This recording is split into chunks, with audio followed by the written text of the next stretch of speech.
Hello and welcome to Liptovský Mikuláš in Slovakia for the International Canoe Federation's third Slalom World Cup of the 2015 season. Nearly 400 athletes from 40 countries are competing on the That's the left channel for those who know on this wonderful course. Over the weekend, we're going to be watching the 5 traditional classes, starting today with the men's canoes, that's the C1, followed by the women's canoes, also the C1, and finally the men's K1. I'm Matthew Layton, and today I have 3 wonderful guests. I'm joined by Fiona Penny from Great Britain, 2014 K1 Vice World Champion. Adam Burgess from the UK as well, under 23 World Champion in C1. And finally, coming a little bit later to help us out is Tracy Hines, who does everything from the USA. Question, why is Adam not competing? Well, he's had a bad back, but we'll find out a little bit about that a bit later. Guys, the conditions, as you can see, 25 degrees, 42% humidity. It's perfect if you're undercover, as we are. We're right near the midpoint of the course. And just talk about the course, please. Hello, first of all. Hiya.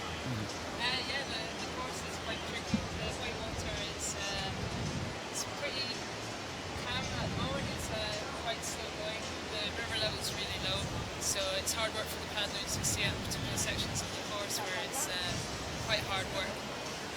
But it's, as you can see, most of the gates are downstream. The tricky ones are going to be the upstream. And you can see it's the C1 final that we're actually going to be starting off with. And these are the top 10 competitors from the weekend, so they've come through. It's a strange change this year. They've come through the heat. The top 30 went directly into the semi-final. The next 10 had to fight it out. Then we had the semi-finals this morning, and these are the top athletes left to compete on this course. As you can see, we have Czech, Slovenia, 3 athletes from Slovenia, 2 from Slovakia, a couple of markable absentees. Benny Savchuk didn't make it, David Florence didn't make it, and Matej Beneš, surprisingly enough, didn't make it also. But we're here to concentrate on the athletes that have come here. Adam, briefly a word about yourself. Why are you not competing? I unfortunately picked up an injury yesterday, actually picking up my empty kit bag. So maybe there was something there beforehand, some tightness, but yeah, it's kept me out of this one, unfortunately. Well, you did qualify for the semi-final, so you would be there on merit. First to go is Czech Thomas, 26 years old. So far this season, he came 10th in Prague. Krakow didn't quite make it, came 20th. Let's talk us through the course. Yeah, he's a right paddler here, so probably looking to pick up some speed away from that first up right. I don't think we'll see much time changing hands from the top until the middle bridge.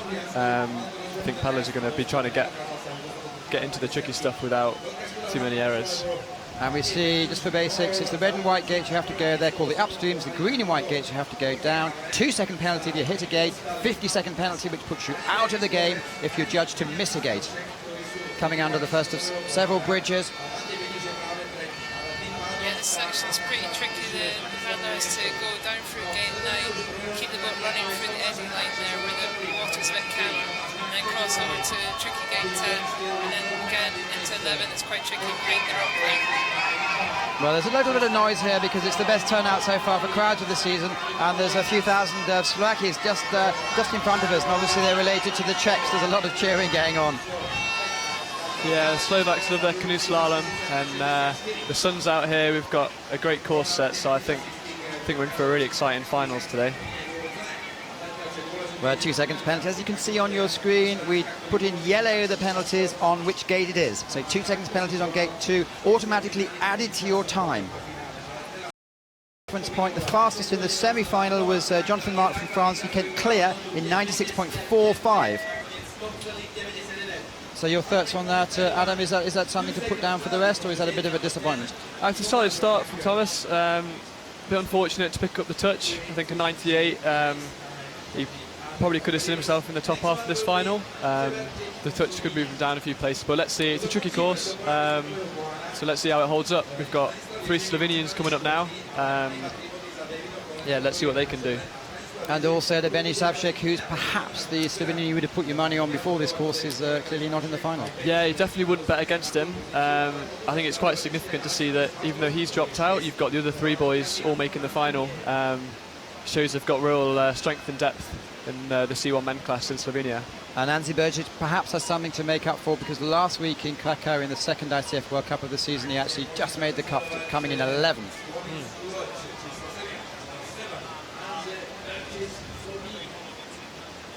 The paddlers try to save their arms a little bit in the top part of the course here, particularly going down this sprint section, trying to elongate the stroke and conserve the energy for the trickier parts at the bottom of the course. So it's 260 metres long. There's a 5-metre drop. It's coming down at 12.5 cubic metres a second. It's actually a natural river source, and that's why we're on the left course as we speak. Well, he's slightly up on the first split, 0.95 a second better off. It's good to have found a second on the top section here. See if he can gain some more time here where it really counts now. So have we identified the tricky bits of the course? Yeah, there's that tricky bit on gate 10 and 11, and then this here is actually really tricky. Some of the Kraut men, which you see later on, they try to do it forwards in the semi-finals. Some of them made some triple errors. The same as free way really is to spin gate 14. Well, we saw he's way up, over 2 seconds up on the split so far. And importantly, he's clean as well. So this looks like a very competitive run coming together here for Anze. Thomas Bach had a 2-second penalty. There's a claim against that, or maybe someone else claiming for more penalties. It's the last section to go. Anzi Bergic needs a good run. Well, he certainly goes into first place, putting forward a clear run. That's 2 seconds slower than the fastest time we saw in the semi-finals. I think it's going to be interesting to see what options we see the competitors take on around 14 and 15. So far we've seen 2 spins, but there could be the option to do the peel out on 14, where the paddlers will essentially do an upstream around the left-hand pole, and maybe we'll even see someone attempt it forwards like we saw a bit in the K1 men class. Well, that's something we'll have to look forward to in a couple of minutes. Who's to go next? So after 2 competitors, it's Anzi Bergic with 98.85. Jure Lenacic, also from Slovenia. Let's see how he goes. He was 99.61 in the semi-finals. That might be something a gauge to beat. Yeah, I thought Jure was quite impressive in the semi-final. He lost a bit of time early on, around 2 and 3, but really managed to put the hammer down and rescue his run and actually make the final. So let's see what he can do with a better start. I came 22nd last weekend in Krakow. Yeah, this course will suit his style. He's quite low in the boat, you can see, so on the technical parts of the course he'll be able to manoeuvre the boat really easily because he can turn it so quickly. There's not an enormous depth of water here. A few of the people were complaining that their boats are suffering. Yeah, the river is pretty low. The rock that you can actually see just above gate 11 coming up has been showing its face a little more through the week, and there's been a few boats coming a cropper there in the week.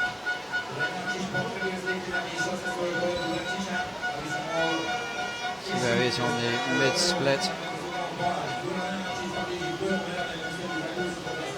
But he's a bit off the pace. He's nearly 3 seconds off the pace. It's a tough spin that for a right-hand paddle. See if he can gain a bit of his time back on the last section.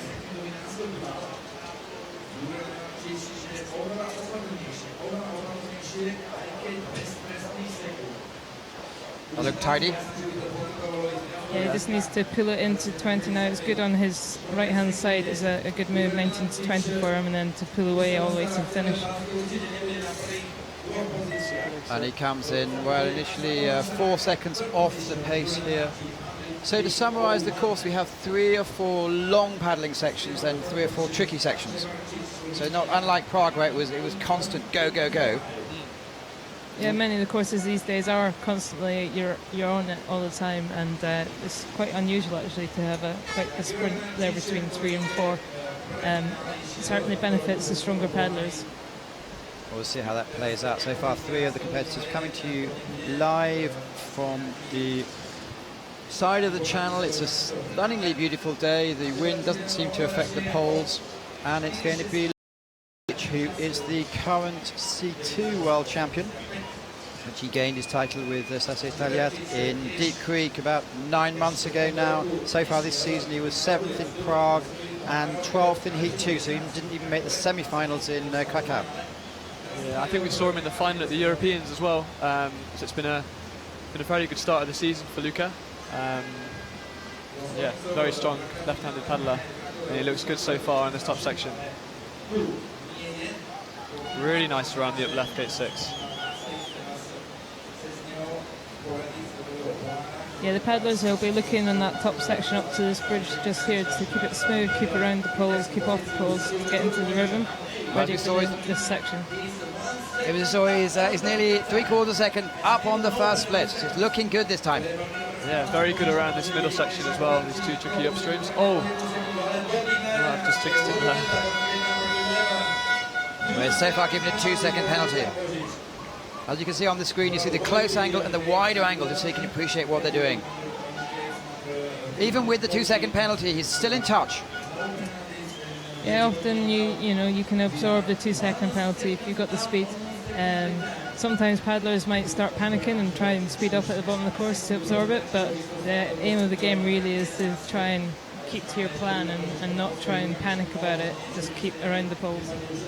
Well, coming up to the last gate, it's the upstream gate number 20, and about a 30-metre sprint well over the line. It's looking very, very good. Oh, just takes the lead. With this 2-second penalty as well, so very fast. 96.18, which I believe is the fastest time of the day so far. As I mentioned a few minutes ago, 96 was the top in the semi-finals. So it's after 4 competitors, the Slovenians are saying we want a medal. Yeah, 3 of them there in the final. You'd think they'd have a good chance of getting a medal out of them.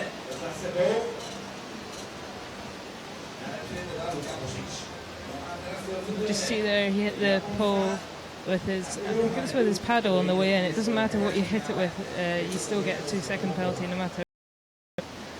Takuya Haneda has been in an Olympic final, has been in a World Championship final where he came 5th, so he certainly has, and I guess he knows this region pretty well. Yeah, you wouldn't say he's a local, but actually he is. He's here for quite some time and knows the water really well. So not really a surprise that he's on the last final. Yeah, indeed. He'll know how to work his way around some of these gates, the tricky sections. Oh, you can see that local knowledge there around gate 6. Super fast around that on his crossbow. And he's only half a second down, so he's putting forward a very solid run. Definitely in touch considering the penalty Luka Bosic got. So if you can hold this together, we could see a new leader. Punts off the wall. Of course, it's an artificial course with stones placed there, and you're allowed to punt off the wall.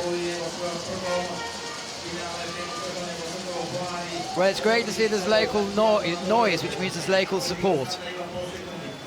Yeah, there's a good crowd turned out today. Good weather has brought everybody out. The local heroes will be next stop after this, so the crowd will be pretty loud then. It's neck and neck now, I think, to the finish. So as you can see, there's a 2-second penalty. It might hurt. That could cost him. But if he can nail this last upstream, he can stay in touch. Well, it's not going to affect the first place, unfortunately. But Haneda from Japan. I think it just shows how good Luka Bosic was. Yeah, he's done very fast run, that 96. Halfway down the course in the first event, coming to you live from Liptovsky. And it is going to get noisy, people. It's going to get very noisy. Next to go, 5-time Olympian Mikael Martikan on his home course. Oh. Well, you can hear the noise from the crowd. He's a bit of a legend of the sport. Obviously a hero to the Slovak fans here. 5 times Olympic medalist. Let's see what he can do on his home course. He's been a little quieter than usual on the podium the last few years, but I'm sure he's really keen to bring home a medal on his home course here. Well, he was in Krakow last week when he missed the final, but he's certainly turned up to his fans here today. Yeah, he's in his characteristic red boat again. Everybody knows him for his red boat. Last year he was in a white one, which surprised everyone. Coming down here pretty strong, he'll know how to deal with the rest of the course very well, I'm sure. He's looking fast so far. Very nice around K6. I think he's done that upstream a few times.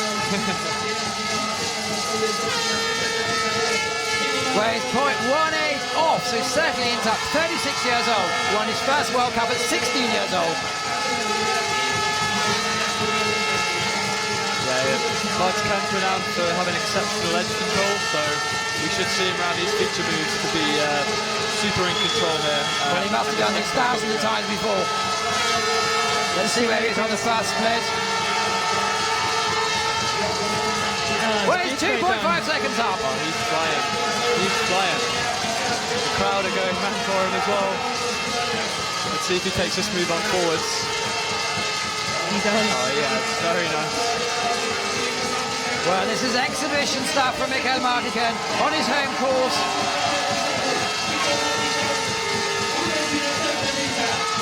They make some noise at Prague, but this is ridiculous. Coming up to the last level, time to beat is 98.18.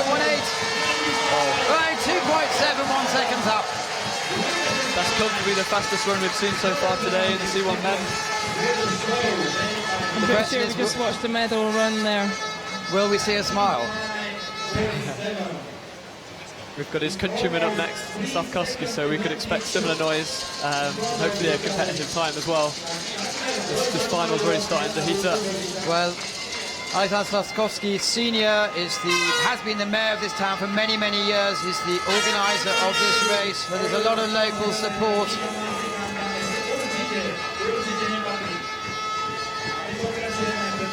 There's some compatriots of yours.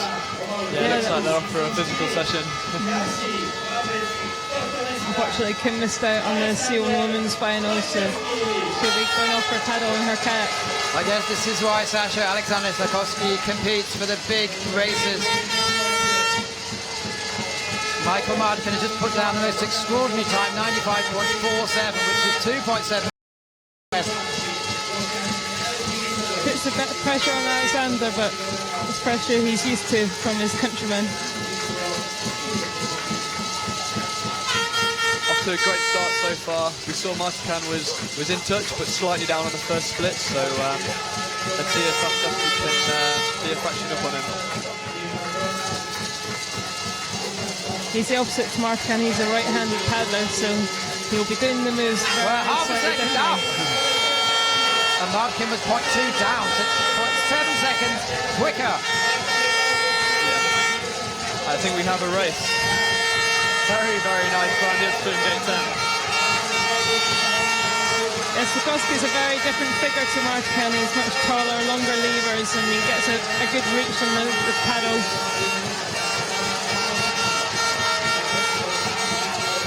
Well, he's ahead, 100th of a second ahead. This is such tight racing here. This will all come down to how well he can do these last two upstreams. Martican is exceptional round, especially this left move here, so let's see if Slavkovsky can match has him. got 3 more gates to negotiate. This last bit will play to his favour, being a right-handed paddler. Well, we have a race on our hands. Time to go for 95.47.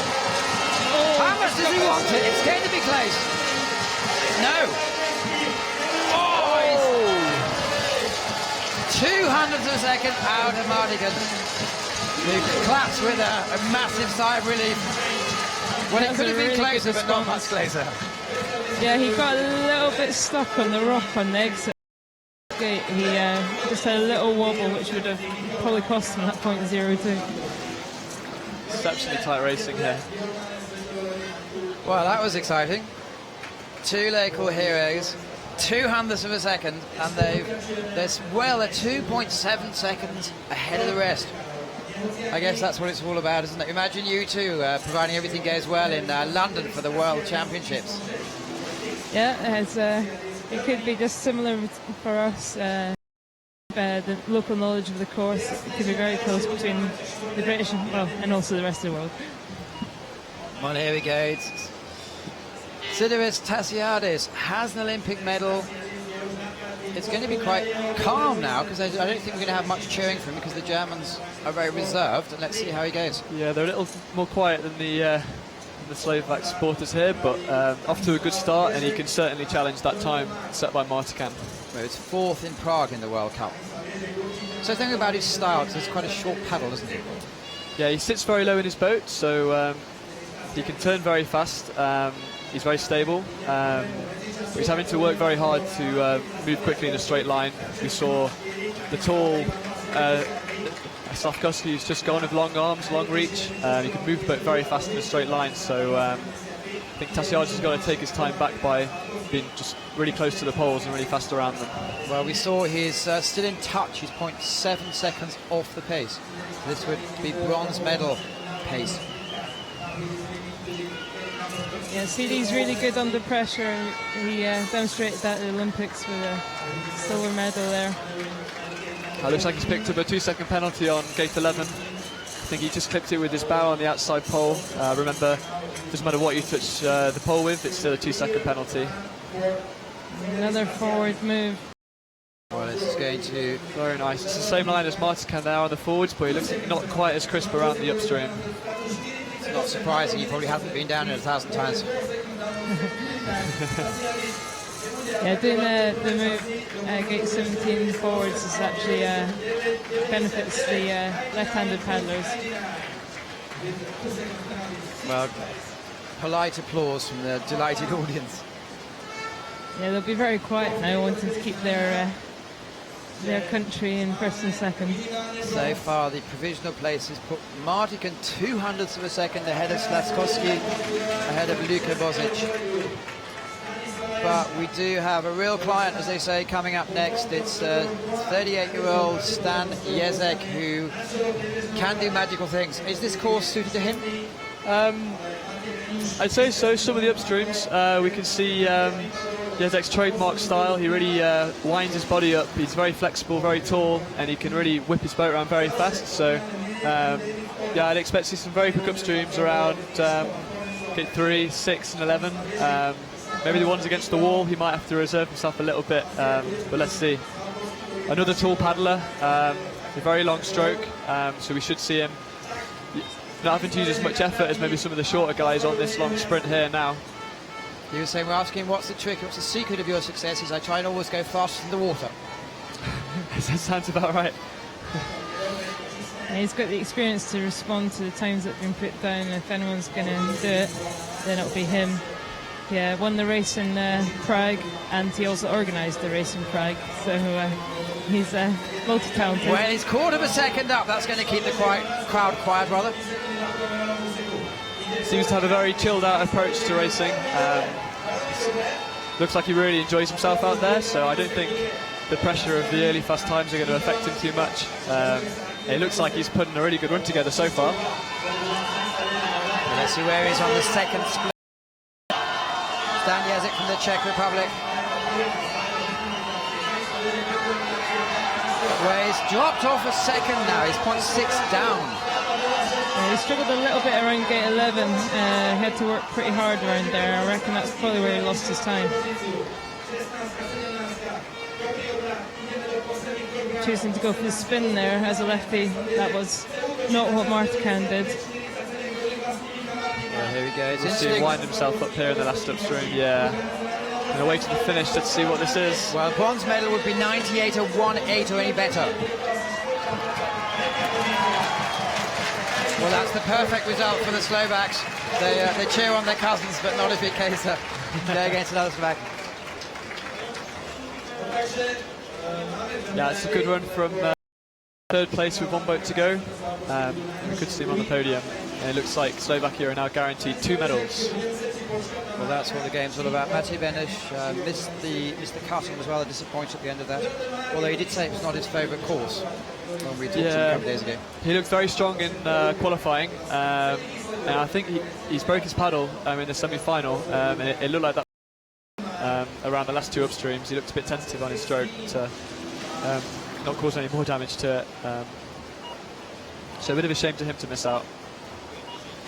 Well, 27-year-old Jonathan Mark, no, just hope he just goes out and enjoys himself. From Brittany, Deep Creek in the Worlds came 13th. Obviously, being French, you do have a certain responsibility.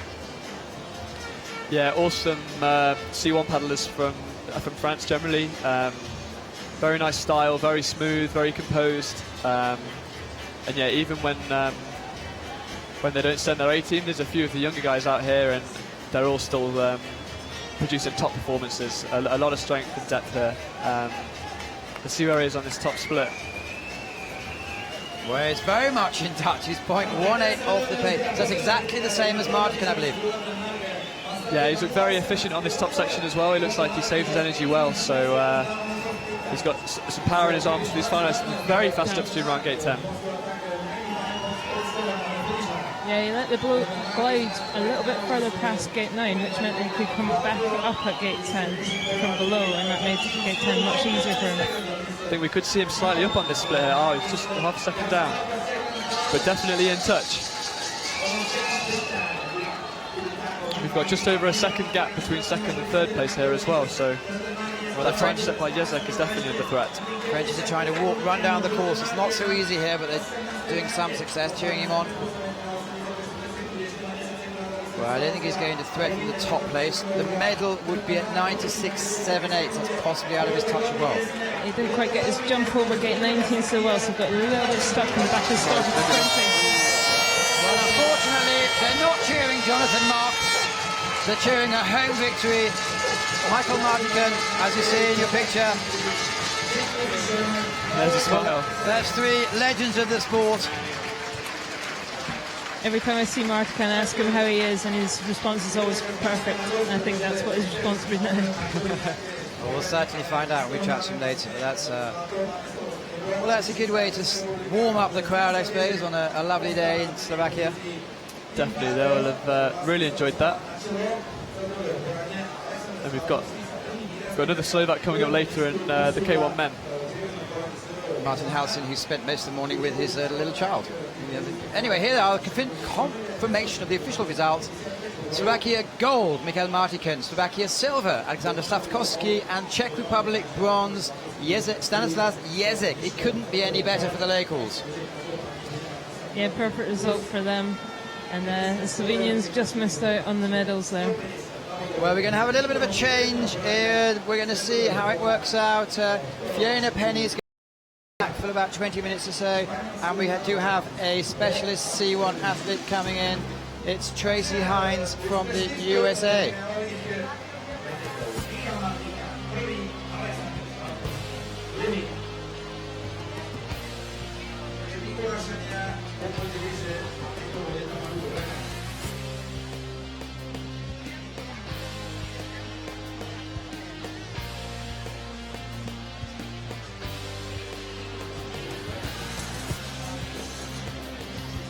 So Alan, what's your impressions of the first few minutes? I guess it's as good as it gets. Yeah, that was a very exciting final. Definitely doesn't get much better than that for Slovakia. Unfortunate there for the Slovenians, 3 boats in the final, but no medal. Very close by Luka Bosnitz, just picking up that penalty with the tip of his paddle there, so unlucky to miss out. It's not very often you see a gold and silver from one nation on a double podium. Normally, if 2 step up, you might see a gold and a bronze, but that's absolutely fantastic there. And obviously, Benes missing out. The third Slovak, fastest in qualifying, he could have been right up there as well. Well, Tracy Hines, hello. Hello! How are you? You've been watching in the background. That was quite good for the heart, wasn't it? Oh, it was. I tell you what, Mr. Martigan is just an amazing presence here on the scene. I got to see him race the Ocoee in like 1996, and he is still like just a powerhouse. It's amazing. Well, he certainly knows how to put them down. You've been on the water all weekend here. What are your thoughts? I'll tell you what, this is a really great venue. One of the things I really love about this course is it's in the Slovakian mountains. This mountain range is absolutely beautiful. It's got a nice city and just a high level of competition. You can't beat it. Well, that sounds like all the ingredients we actually need for this high-level competition. We're going to move on in a couple of minutes to the top women of the weekend. So it's on exactly the same course. You don't have exactly the same strength, so you have to use a different tactic, don't you?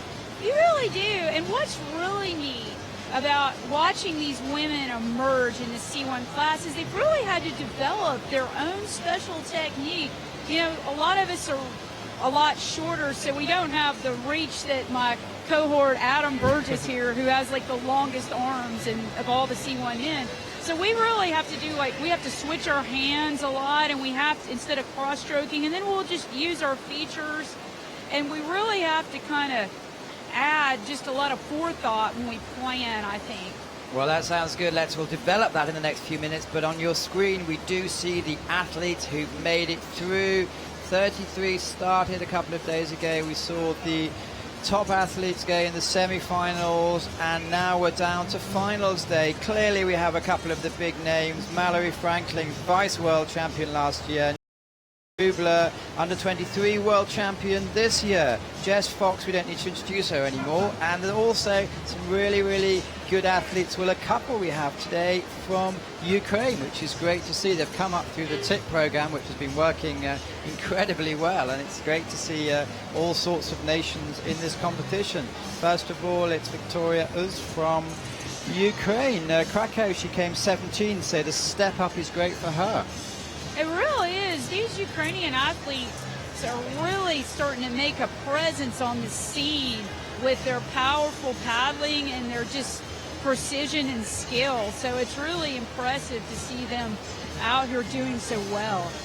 Yeah, it's absolutely brilliant to see more nations getting in finals. Let's see if they can step up to the podium, and maybe we could even hear a different national anthem that we're not so used to hearing at this race. Well, that'll be good. Just a second before Victoria starts, your compatriot Kim Woods, she wasn't happy. Yeah, she was very disappointed. She had a very fast run. She could have comfortably been in the final. She chose to take on the spin option on gate 14, which I think is probably going to be really an interesting gate to watch in this ladies' race. So only Kim and Mallory attempted that move as a spin. The rest chose to do an upstream around the left-hand pole. Unfortunately for Kim, she got a double passage, which means that her head crossed the gate line, and that's deemed as a 50-second penalty. So unfortunately for her, she missed out. But here we are, we're off now with Victoria. She's on the start. She's just come through gate 3. Well, I tell you what, she's really smoking down this course, Adam. I mean, just like greased lightning going through this 4-5 combination, coming right into 6, just kind of being real precise and pulling out there. It's really impressive how she's really getting a good extension and reach on these cross strokes. Well, it's all the fastest in the semi-final was 117 with 2-second penalties. There's few of the girls going without penalties. Now she's going to select to do a bogey here. A lot of the guys did it direct, but I think the bogey is a smart choice for the ladies. All right, here she is. She's driving down right in front of our very eyes, pulling out of that upstream here, driving down to this 12-13 combination. We'll see what she elects to do here. She's just setting it up, getting a nice angle. She's gonna bogey this, do that push off the wall, and drive on through. Right down at the bottom of this course is where we start to get tired, but she is still got a full head of steam as she's driving on down to the finish. Very dynamic there around gate 16, but it looks like she may have picked up a 2-second penalty. This very distinctive lime green boat, she's handling it very well. It looks like it's a solid first run in the final. The penalties could cost her, but let's see how it stacks up here. Well, I tell you what, if you're going to select a lime green boat, you better be able to paddle it, and she's doing a great job. Well, first of all, of the 10 competitors, by definition, takes first place. Will it be a good enough to stay. Let's see how it goes forward. So Germany, one competitor in this final, and this is Lena Stocklin, who's been around for a while, only 25 years old. In Prague this season she was she was 6th, and then in Krakow she was 19th, so she's should make the final in most weeks, and let's see how she's going from now. Well, she's really got a really compact style of paddling. She's a powerhouse, but she's short and stocky and just powerful as can be. Driving this boat, every one of her strokes are counting here, just driving it to the finish. And she's using her water well. She's not trying to overpower anything. She just did a nice switch here, pulling up and out of gate 6. Nice, smooth like butter. Well, let's see where she's going to be on the split. Well, still very, very much in touch. Adam, what can you see? Yeah, there's not much in it at all there on the top. Interestingly, we saw a switch to stay on her preferred side for the up left, for the stopper move. We just see if she has any more switches on the way down the course. I could see her maybe choosing to switch back to the left for the next section. Let's see if she takes on the spin or the peel out here on gate 14. Yeah, this move here for the spin in 14, a lot of the guys were elected to spin, and I think it's a nice, safe move to do to make sure you nail it. Well, within the space of 5 seconds, she's taken out 2 gates. That's 4 seconds penalties. Yeah, 4 seconds penalties here, but Victoria, who's just been down, has had the same. So if she can be competitive on time, then she could find herself in the lead. She looks nice and smooth down on this bottom section of these final combination gates. I think this is where people start to kind of get a little tired, but I think with some proper planning, which it looks like she's done, she saved her gas to be able to drive to the finish. Well, here we go. Another 20 meters to go. It's over the line. So moves just into second place. Next competitor. First Czech coming down, Teresa Vizerova, still very young, first season in the top side, competed in Prague and Krakow. This is going to be her first international final, I believe. And they're saying, I was speaking to one of the coaches a few minutes ago, and he's saying one of her great facilities, I suppose, is that she's very, very flexible and she switches very rapidly and has a great feeling for the water, and they believe she's a really good talent for the future. Oh, brilliant. Yeah, it's great to see the C1 girls who can switch well. Yeah, very fast switch there, we've just seen it. It takes a lot of balance, I think, the girls to do that. You can be really unstable without your paddle in the water. And we see these girls sometimes switching right in the middle of some big waves, some crazy white water. It's really impressive to see. We'll see how many more switches she does on the way down. Looks like she's got a little too tight into gate 6 there. Let's see what the judges say about that. It looks like a 2-second penalty's come up. Adam, just briefly, what's the rule with the head? You have to have it all through? Yeah, you've got to get your whole head inside the gate line, and also a piece of your boat must cross as well. It looks like the judges deemed that she got her whole head inside, but also came into contact with it, so that's a 2-second penalty. But it's not the end of the race for her. The two girls before have both had 4 seconds of penalties, so... I tell y'all what, she just smoothed 9 to 10 direct. That was beautiful. She's the first woman competitor that's done that. That was just a great move here. She's driving down the bottom part of this course. She still looks really strong. She's still driving, and she looks like she's got one of the better times here. She's driving it out. It looks like she's put a very good run together here. Choosing good options, I think, for the C1 girls. The peel out on 14, she looked really solid around there, really composed, and switching for her spins there. I'll tell you what, she's a master of agility there, really getting this. She's got this switch maneuver down. You know, she also is using her cross strokes appropriately, so she's really got a lot of great technique. That Czech program is outstanding for developing these C1 women. Well, it looks like we have a big talent for the future, not going to be used today. but as you both said a few times, it looks like the balance is there, and it looks like the choices of tactic are there. Just needs to. It's a good performance for her first final. She should be happy with that. I think she made some very good choices there.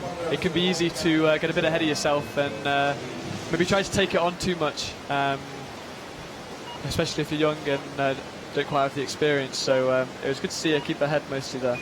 Well, next up is her compatriot, Monika Jankova. So, of course, from the Czech Republic. Yeah, Monika is a really great athlete. I got to practice with her some in Prague, and she really has a lot of power and some good technical ability. She selected this boat called the Pink and Yellow this year, and it's a lot of women find this boat a little too difficult to paddle, but she's paddling it very beautifully. I think it's a great choice of crafts for her. Well, she made the final in the World Under-23s in Foz, which Adam won the men's, by the way, so we're on good company here. It's 4 seconds penalties early on. Yeah, she's been a bit scrappy on the top. She's picked up a couple of penalties. The pace isn't too bad, but she's going to need to keep it clean now down here if she wants to be competitive. Very good forwards move here again. We've seen both Czechs have gone forwards here on the. Although it looks like she may have passed back. I think she's gone double passage on gate 9. The water's really powerful there, and it looks like it's just pushed her back up through the gate line as she's come through. As you can see, they have been given a 50-second penalty. If they don't believe it's fair, they can certainly appeal. But if that is the case, then it's out of the game, unfortunately. Yeah, sometimes it's difficult with these moves where there's you choose to be aggressive, and then the water's not always going to work with you. So sometimes it's just how it is in racing. Yeah, it's brave of her to take on the forwards option in 9. We saw some of the early girls taking on the spin, so hats off to her for trying. Unfortunately, it's not quite worked for her this time. A very good effort, and it's good to see her finishing a run off strongly here. Really going for the technical benefit of finishing the performance. She's still driving it on strong, just keep on driving home with the mission and getting it done. Beautiful performance, even though she had a little bit of adversity. Well, that sums it up. It's better than anyone could, but unfortunately she goes in the provisional 4th place.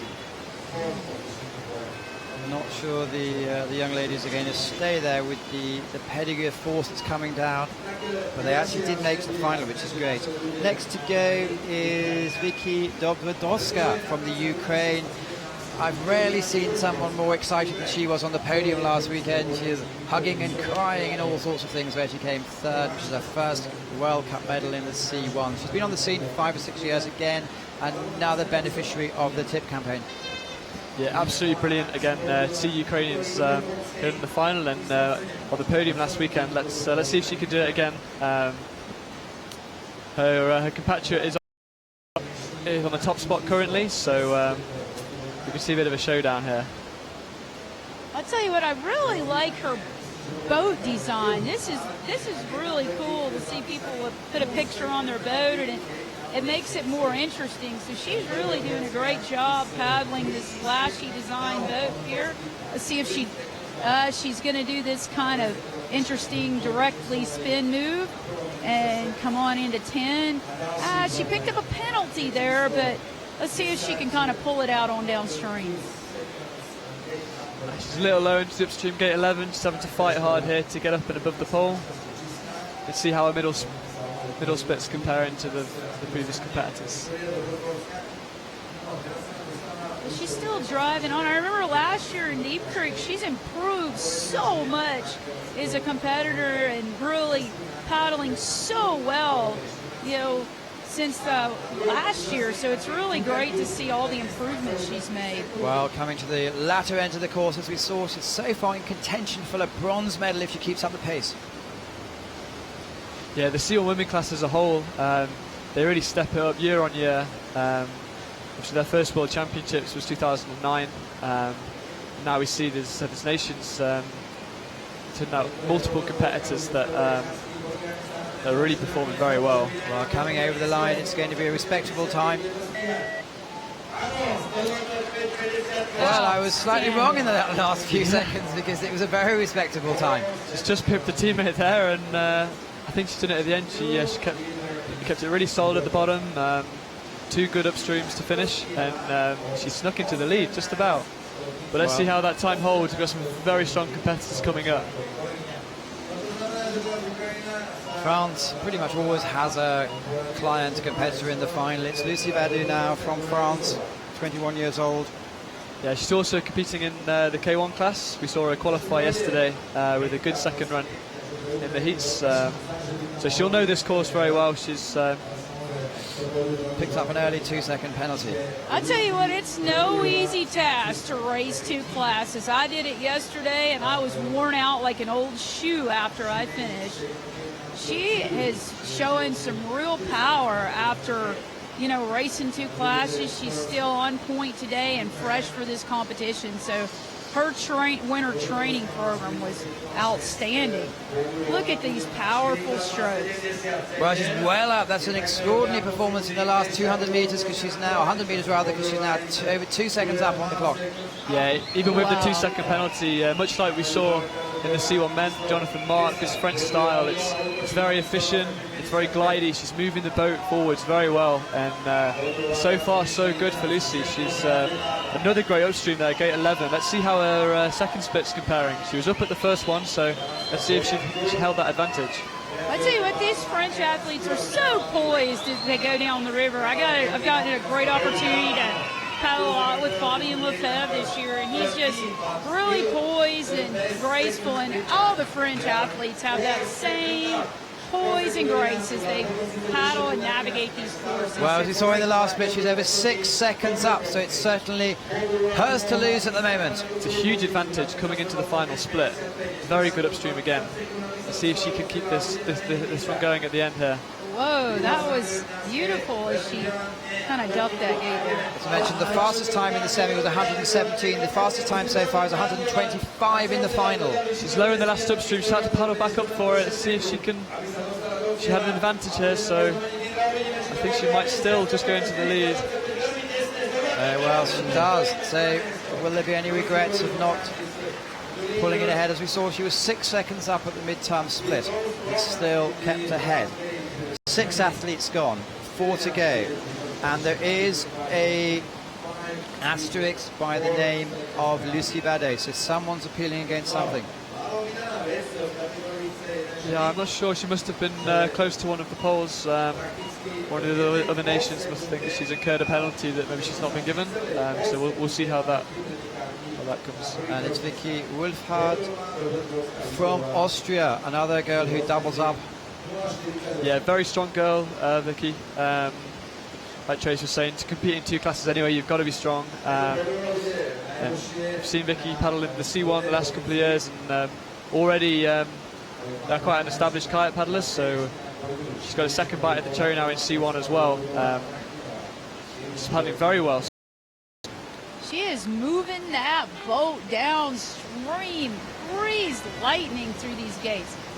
She is not stopping, not, hesitating. She's getting the job done. And we saw she's slightly up on the split so far, which is good news. Last weekend she was 6th equal with Naomi Fox. Let's see how she performed this weekend. She did that just like a man. Goodness gracious, 9 to 10. That was beautiful. Holy mackerel. I am so impressed. Excellent move there, Vicky. Let's see if she can maintain this advantage at the second split. This is where Lucie took a lot of her time off the other girls, so this will be a good marker. Well, 3.2 seconds up so fast. This is certainly the most solid run we've seen today. And importantly, it's clean. We've not seen a clean run yet in this final. So if she can keep this clean to the finish, then this could be a very competitive time. She's going to have it. She's going to have it if she can keep it going. Look at this, just getting down the course, not taking any risks, but getting the job done. Very nice work. Really smart switching we're seeing here. So she's got all the upstreams on her onside. She's got the finish now. She's Well, it looks good. like it's going to be a good time. Time officially to go for, but 125, but that's academic. It's how much can you put in the lead? Wow. She's smashed it. She's gone way into the lead. I think that's the fastest run we've seen so far. I think it's 4 seconds. Final. Well, That that's was certainly impressive. not guaranteed of a medal, but that's certainly given some pressure for the next 3 competitors and the last 3 competitors to go. Interesting to see if Jess chooses to take the spin option on 14 here. So we only saw Mallory Franklin take it on successfully in the semi-final. The athletes all have access to the video of the semi-finals of the other competitors, so she'd have seen what Mallory's done, and maybe she'll decide to take it on herself or take the safer option and maybe attack it with a bit more confidence. Jessica Fox is raging down the course now and just having a great run. She comes from a long line of outstanding paddlers. Her dad, Richard Fox, and her mother, Miriam, are outstanding athletes. Here she comes through this combination down here, 4, 5, 6. Gonna nail this upstream. She's having a great run. A very good run so far. Just what we would expect from Jess. She looks very composed, very much in control. And yeah, she's a second up here at the first split. Let's see if she takes on the forwards option here. I think she will. She got some speed up off that curling wave right back up there. That was nice.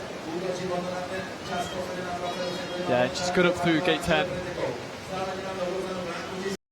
Fox is really a master at using water features to just gain every bit of speed off of this course. Like, she just finds speed in the water that I think a lot of people don't see, and it's really amazing to Well, watch. 3.8 Here we go. She's taking on the spin.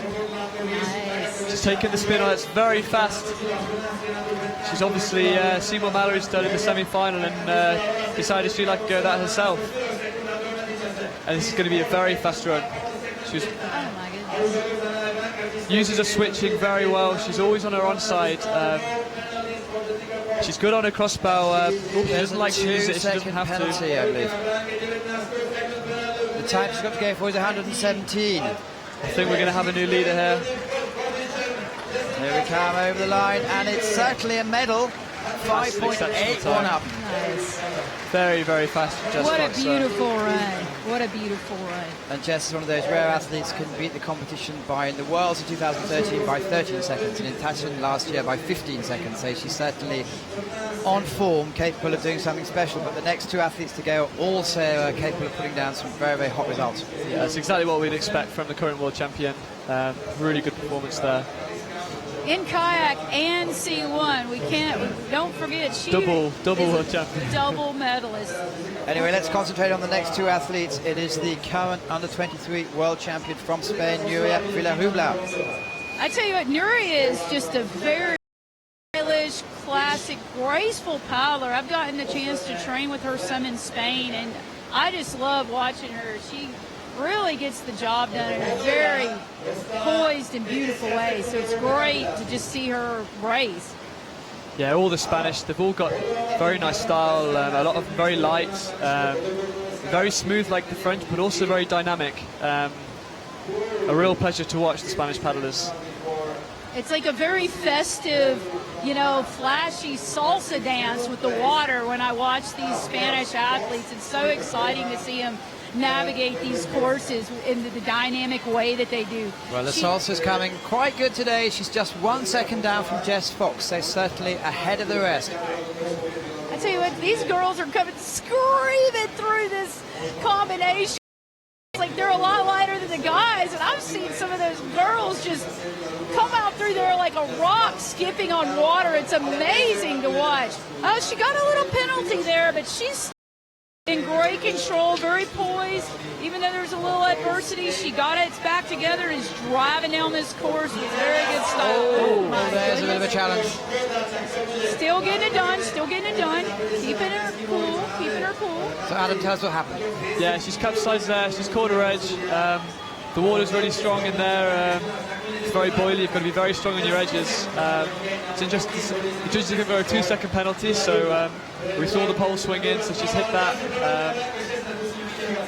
She managed to keep her head above the water to not incur the 50-second penalty. Let's see if she can finish this run off. She's definitely going to, she's trying really hard here, so see if she can finish this run off.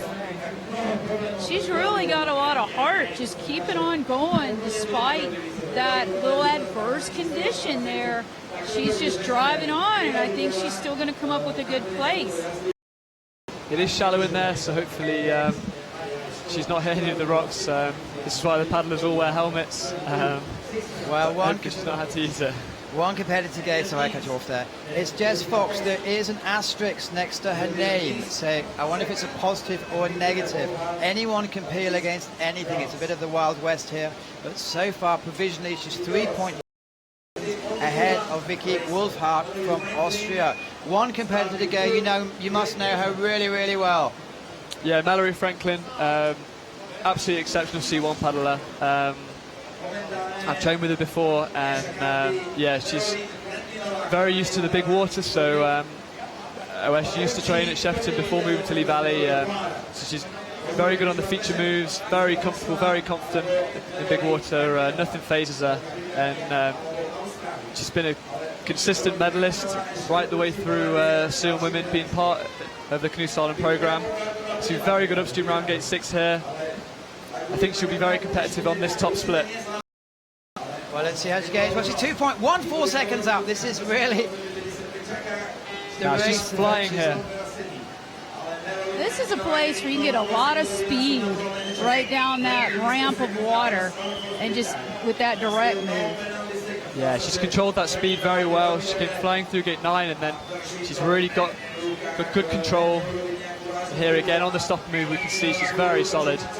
Mallory is a very controlled paddler. She's one of the great things about her paddling is she really uses her edges in the boat well. It's very impressive. It's going to be desperately close because she's lost a third of a second in the last split. It's a really good spin though we've seen on gate 14, much like a semi-final run, so I think we have a race on here. It's going to be very close between Mallory and Jess. I think she switched the paddle about 3 times there between the spins and the up left. She's kept the boat moving very well. We saw last week she took a 50-second penalty which put her out of the game. Last year she won the World Cup in Augsburg. She's come second in a couple of major championships, and now it's the case of how fast is the water. It's on her onside for the finish. I think we could see her move into the lead. Well, it's a medal. Well, second place. Wow. Second place provisionally there for Mallory. There's still that asterisk on the name by Jessica Fox. So the results aren't official just yet, but provisionally it looks like we have Jess Fox, Mallory Franklin, and then Victoria Wolfhard in third.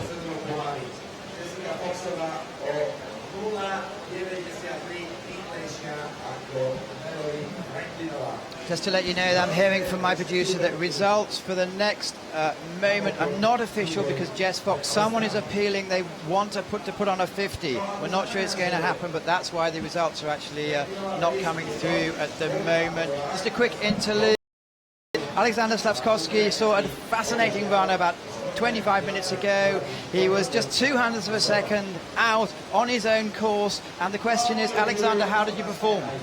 Actually, I was feeling really good, and the crowd was amazing. It started in the 6th gate and graduating the big noise that people are doing here. And sorry, just to cut you short for 1 second, the results you see on your screen are not official because we still have an asterisk next to Jess Fox's name. Sorry, Alexander, go on, please. Yeah, and I've had a little bit of mistake on the 11th gate, so I lose time up there, and from the last gate I hit the rock under the water. But still, 200 of a second is nothing, and I hope everybody from Liptovský Mikuláš who came here to see us have to be happy, because 2 Liptovian guys on the podium, we couldn't make it better. How did you manage to empty the town and get everyone to come here? We closed it from the one side and had to push everybody to come here. And now people in Liptovský Mikuláš know us, and they knew that we are doing the best we can on the water to make them happy, so they came to see us. Well, I tell you what, Alexander, more people were hollering for you than I've ever heard hollering for anybody in an Alabama-Auburn football game. That was a madhouse. Well, thank you very much. On that note, we're going to let Alexander go. We're going to let Tracy go. Thank you so much, both of you, for stepping in, and it's back to the normal. Thank you very much. Thank you.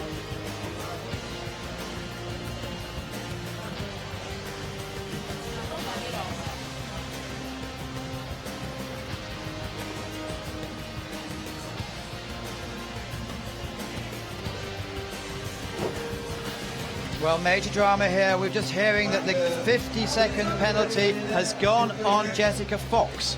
So it looks like she's had a bit of a nightmare there. If that is the case, we're going to have to rethink everything. That would give Mallory Franklin the gold medal. We're just looking at the slow-mo now. Yeah, there's a slow-mo on 19. Do we know what gate she was given the 50-second penalty on?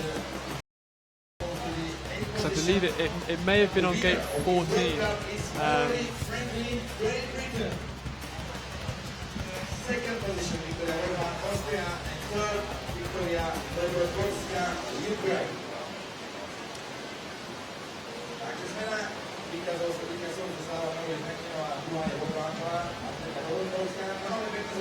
We're looking at gate number 19, I'm being told, on the 50. Adam, talk me through what you see, please. Yeah, from here we can see it from below. It looks like she catches it on her shoulder. Whether she gets her head inside it or not, the judges obviously deem no. Maybe it just rolls over her head.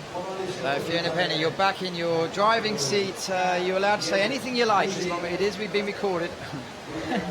Yeah, well, it's great to see Mallory in first place for sure, and yeah, it's hard to say really, the video angle there of Jess. I'm going to cut you off, I'm sorry.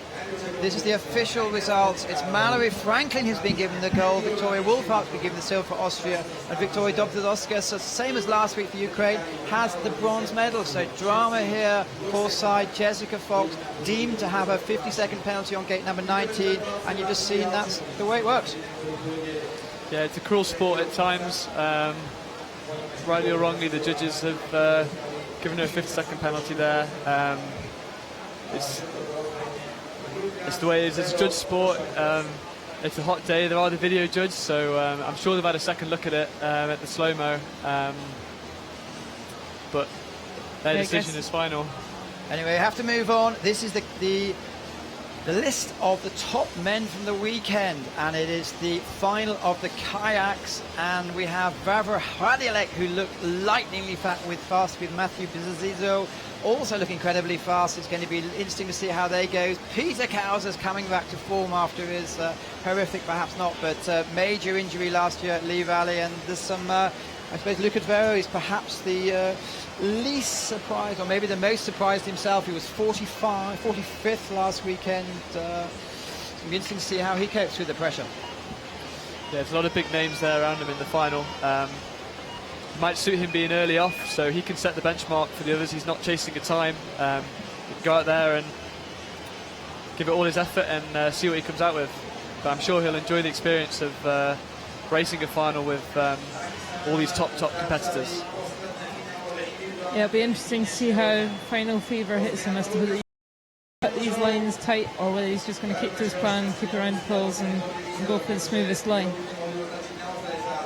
It's very fast around gate 6. I think that's the fastest we've seen that so far in the finals this afternoon. Yeah, Vavra did that gate number 6 very well in the semi-finals, so I'm sure the other boys will have been watching the video, figuring out how he did it and tried to emulate that in their final run. I think that could be a sign of what's to come in this K1 race. Often we see them lines a little bit more than the Canadian paddlers. It's a bit easier to get the boat back up to speed, so obviously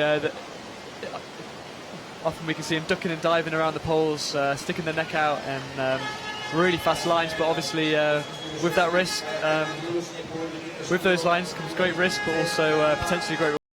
This looks like a solid run so far here. Yeah, he's definitely keeping to his game plan, just doing exactly what he did in the semi-final. In the semi-final, he put down a time of 93.50. All the top 13 athletes had no penalties. And importantly, again, here he's clean. Yeah, it really is key in the K1 men's final to be clean. Well, by definition, goes in the first rank. The top time in the semi Vavra, who was 90.76.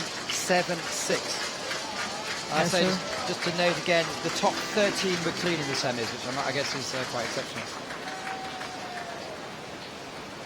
Yeah, Lukasz is a bit off the time of Vavra's winning time in the semi-finals, however, anything can happen in the final.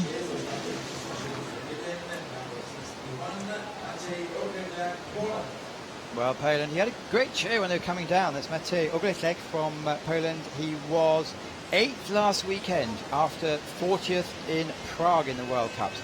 Only, well, his birthday's tomorrow, so he's going to be 22 tomorrow. Yeah, young paddler, very exciting to watch. See his bib number 61, so he's one of the lower ranked athletes in this final. That's just a reflection of his age and the fact he's still getting his races in, but very exciting to watch.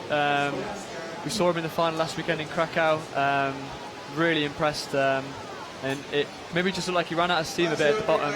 There's a big Polish crowd here again today, so it's not far for them to come. Let's see if he can keep his run going all the way to the finish. I was watching him go down in the semi-final around about gates 3 to 4, and he was going like a steam train. I didn't quite know how he was going to keep the arms going to the bottom, but he obviously did. Yeah, the Polish, very physically conditioned team, all of them very strong and very fit, so I'm sure he can keep this rep rate all the way to the end. It's the first final that Mateusz Polacek's actually missed for a while. He was flying in the first section and had a bit of a nightmare, but he's 2.41 seconds up.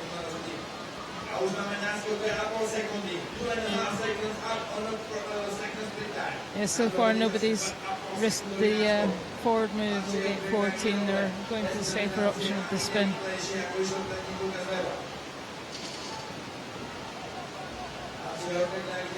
Yeah, I wonder if we'll see anyone take on the forwards in this final. I'm sure the teams will have all taken splits on what the fastest option is, and everyone's going to be going in well informed.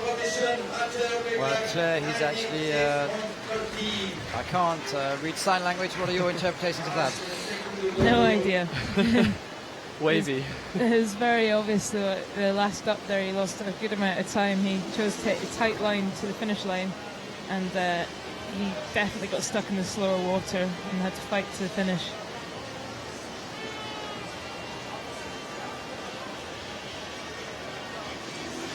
Well, next compared to go, seems like he must have half his family here, because he had a huge cheer when he actually competed in the semi-finals. That's Andrzej Tunka from the Czech Republic, 24 years old. Yeah, popular guy, I think, Andre. Interesting design on the hull of his boat. Let's hope for his sake that we don't get to see it today. Hopefully he'll stay the right way up. Very exciting. Czech paddlers, the K1 class, always up there, always see him in finals. Let's see what he can do. Third last weekend. Yuri Puskovic, by the way, missed out on the final again. He's done very well in gate 3 there. He's cutting right under the pole. His neck still allowed, as long as his head is in the boat and head is in the gate and part of the boat. He's all good.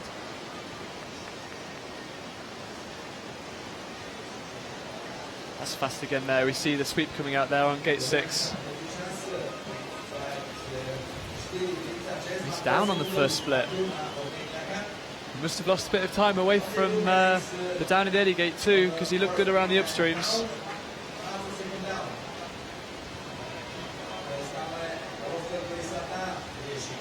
What are you seeing, Fiona? You're very animated, but miming more than speaking. I was just noticing that he was a little bit stuck in exit at gate 10. His tail of his boat got a little bit stuck in the wall and just lost him milliseconds of time. As you see, it's 1.5 seconds off the split in the midsection. And crucially, both the first paddlers were clean. Done very well there to stay off the pole. Very tight line. He's kept his run clean so far. Clean around the last upstream, yes he can. Time to go for is 96.13. It's going to be very close.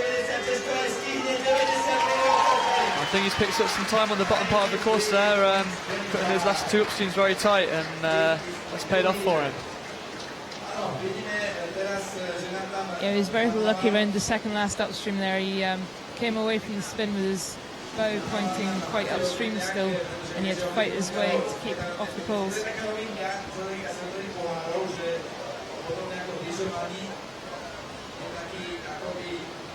just looking at the C1 women's results, it's still unchanged with Mallory Franklin at the top, so it doesn't look like there's been any appeal against Jess Fox's 50.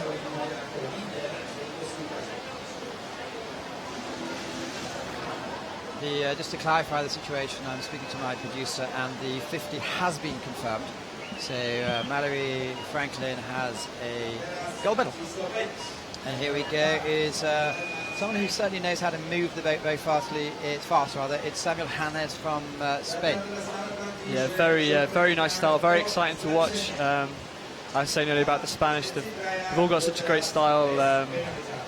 Samuel is one of the users of fins on the hull of his boat, so we should see him being very fast through the staggers. And I think we'll see him cutting some of these lines already tight, just like that. Looked like he was struggling to get into his rhythm there, gate 2 to gate 3, so hopefully he will be picking it up for the end of the course. Second up on the split at the moment. He must have gained a good amount of time through 4, 5 and 6. That's very fast through gate 10, managed to keep the tail off the wall. Some competitors losing a bit of time there because the upstream gate's set very close to the bank and the tail's knocking on the bank and it's pushing further up the eddy for a wide exit. See how he's on this second split. Weight 2.76 up at the moment. This is a cracking run he's putting together. 3 competitors to go. Have gone rather. This is very fast so far. I'm not too surprised to see it. I think the course here is fairly similar to Seo. It's where the Spanish train. It's shallow and fast flowing with some small features, but very usable. And it looks like he's using that to his advantage. Well, we saw in 2004 he won in Seo, so he certainly knows how to put a fast time down. Coming over the line, it's going to be again close. Well, just outside. And just a quick story about the fins, because Mike Kurt from Switzerland, he started yesterday with his fins and he finished without them. At the beginning of the course, he shattered them and they went to one side, so it's perhaps a new design, but he wasn't too happy. Yeah, they're very good on the artificial courses. Quite a number of paddlers are using them now. I'm not myself. However, on this course where there's a few rocks just below the surface of the water, it's been quite common this week for people to lose them or break them.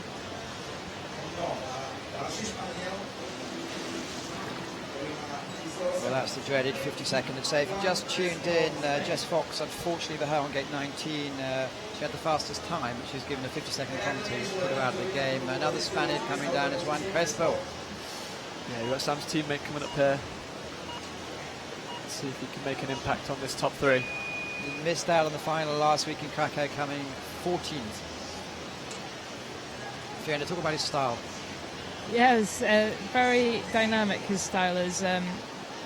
You won't really see a wasted stroke in his paddling style. There's every stroke has got a purpose.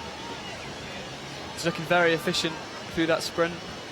We were lucky in Britain to have the Spanish come over to do our demonstration runs for our selection series, and it was exciting to see these two boys batting it out there. And 2 seconds up.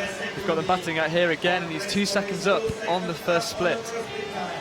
Wow, that's really quick at the top. Very smooth as well. It doesn't look like he's expelled too much energy on the top half of the course, so it's tight at 10 there. Just needs to keep the balance off. There you go, clean around the gate. Now Andre is very fast on the last 2 upstreams, so man's got to be equally as quick there if he wants to challenge this lead time. As you said, he's 1 second, 1.1 second up at the moment. He's lost some of his advantage there, so he is going to need to be very fast around these last 2 upstreams, just like Tunker was, if he wants to challenge the top spot. The tail dragging on a little bit on the wall there, that's going to cost him a little bit of time.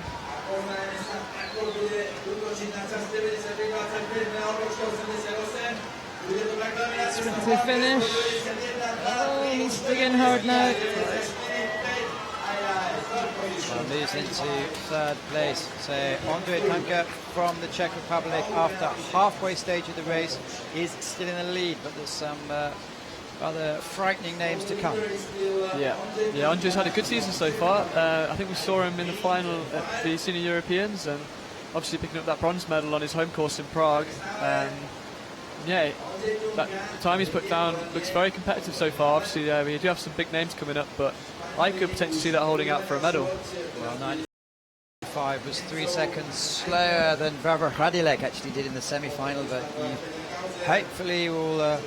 Let's see, Hannes Egner from Germany this year. Last year he missed out on the A team, and this year he was first in the German trials. So it's a tough game, this one.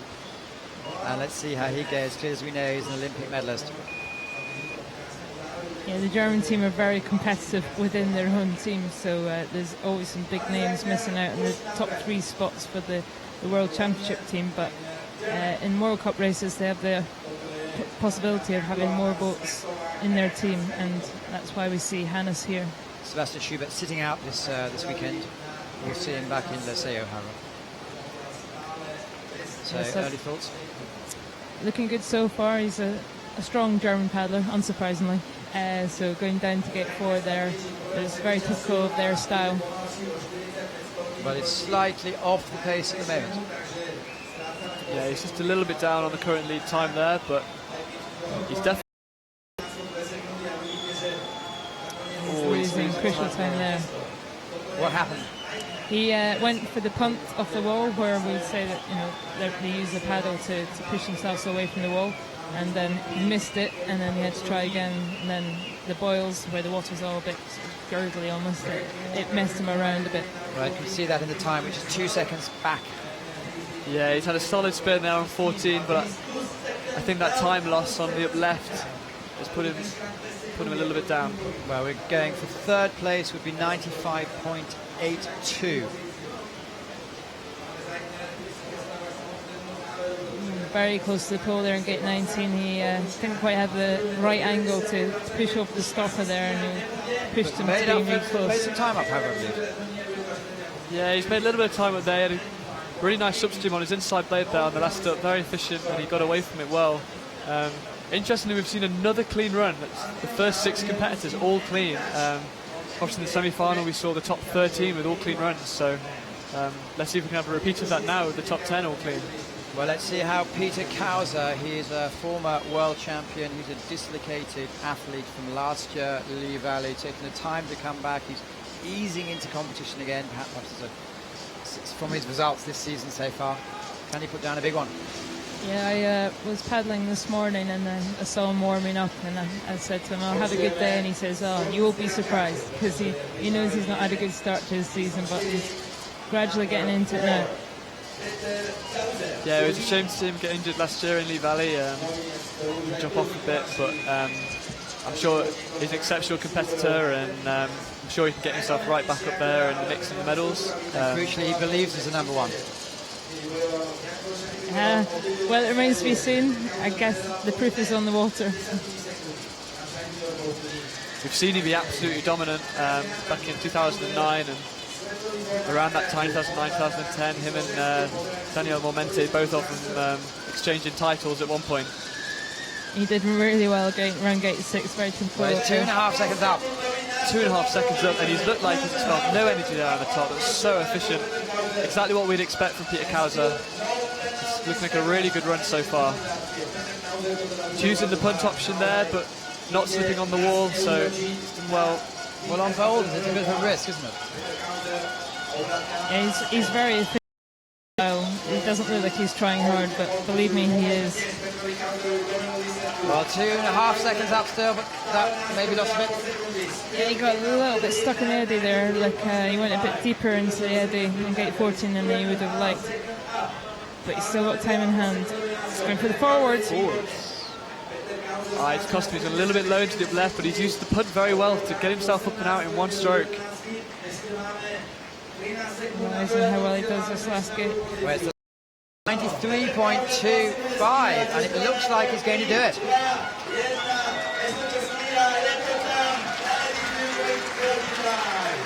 Wave for the crowd, a kiss for the crowd rather, and moves into provisional 1st place, so that's Peter Kauser's back. Yeah, indeed. His little girl Nola at home will be very pleased with that. I was surprised he went for the forward move at the bottom there. I think that would have lost him a little bit of time. Yeah, I think he chose that forward. It didn't look like he planned to go that low into the upstream, but very good recovery to put off the wall and take that speed out on the exit. 3 competitors to go. Martin Hansen, we've seen him all weekend with his very young child. From Slovakia, by the way, that's why there's a little bit of noise. And he medalled for the first time in his career in a World Cup last weekend, so the form is clearly there. Yeah, he was the only one, from what I saw anyway, in the semi-final to take on the move 13, 14, 15 forward, and he did it really well. There was people taking it on forward and failing or hitting the gates, but he managed it clean. So see whether he rises to the occasion to try it again in the final. Yeah, we can expect a strong competitor here on his home course. We've seen him medal here before at Junior European Championships.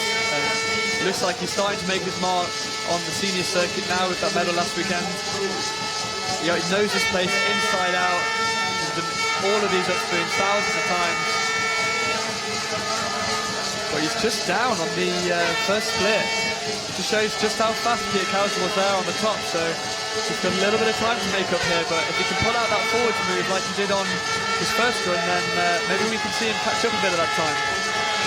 I don't think it was quite as quick as some of the others on gate 6. He went for a very standard move around it, not cutting the top line too tight at all. Let's see where he's going to be on the split. This is crucial. I think he's going forward again. He is. Forwards. Well, he's 2.5 seconds up. Down, rather.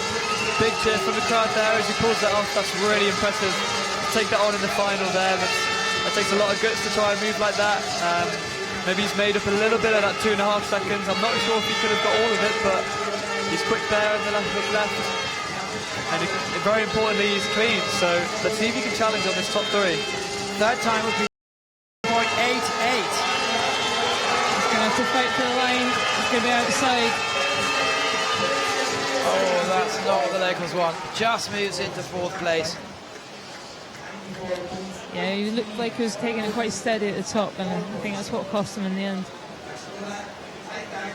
So Peter Kauser has a medal. 2 competitors to go.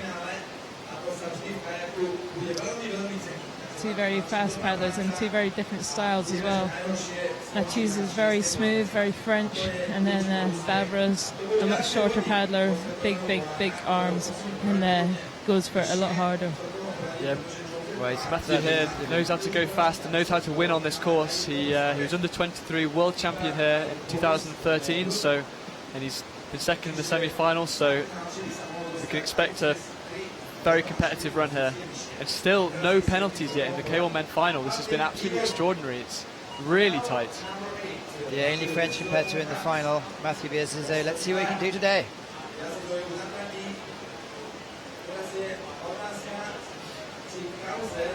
It's very fast around the first upstream, very direct. Maybe he lost a little bit of time on the exit though, but it looks like he's found his composure again. He's got very smooth style. His body stays very upright, and it almost looks like his arms are the only thing doing the movement. But believe me, his core will be working hard in there. Well, he's in touch. He's 3/4 of a second back. Yeah, it's a solid start that.